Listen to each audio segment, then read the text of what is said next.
با واقع جمال مبارز هنرمند جوان بالای زهرا الهام در کشور استرالیا تجاوز کرده است.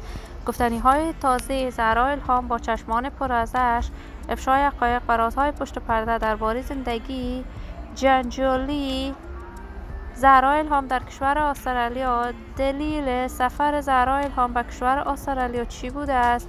وی مصروف چی کارباری است؟ و دلیل دوری این هنرمند از هنر موسیقی چی بوده است؟ من در این ویدیو پیرامون حقایق همین ماجرا خواهم پرداخت. پس در ادامه با کانال دنیا اینفو باشید.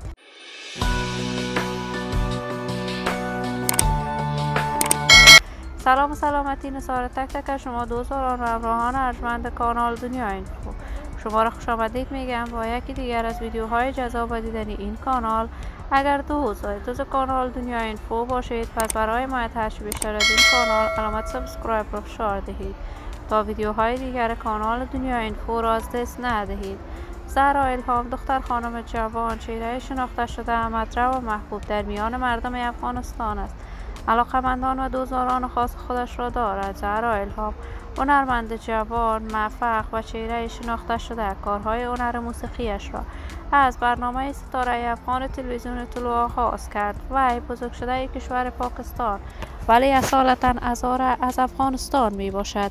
علاقه‌ای که به هنر موسیقی داشت وی از کشور پاکستان به افغانستان سفر کرد و در این کشور در برنامه ستاره افغان اشتراک کرد و توانست مقام اول را از آن خود کند.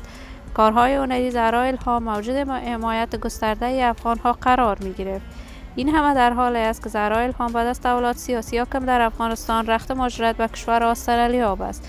وی در کشور استرالیا هم خوب درخشید، کنسرت‌های برگزار کرد، اما تازه با چشمان پرازش در صفحات مجازیش ظاهر شده است که گویا هنرمند بالای وی تجاوز کرده است. تاکنون جزئیات بیشتر این ماجرا در دست نیست، ولی زهرا الهام دیر مدتی است که دیگر به کارهای هنر موسیقیش نپرداخته است، ولی هر انسان خودش می‌داند و زندگیش. من آرزوی موفقیت، کامیابی و سعادت برای زهرا الهام از بارگاه عزت الله ازل تمنا دارم. عزیزان و همراهان ارجمند کانال دنیا اینفو، شما هم نظریاتتان را در بخش کامنت با من شریک بسازید. این ویدیو را با علاقه‌مندان و دوستان زهرا الهام به اشتراک بگذارید.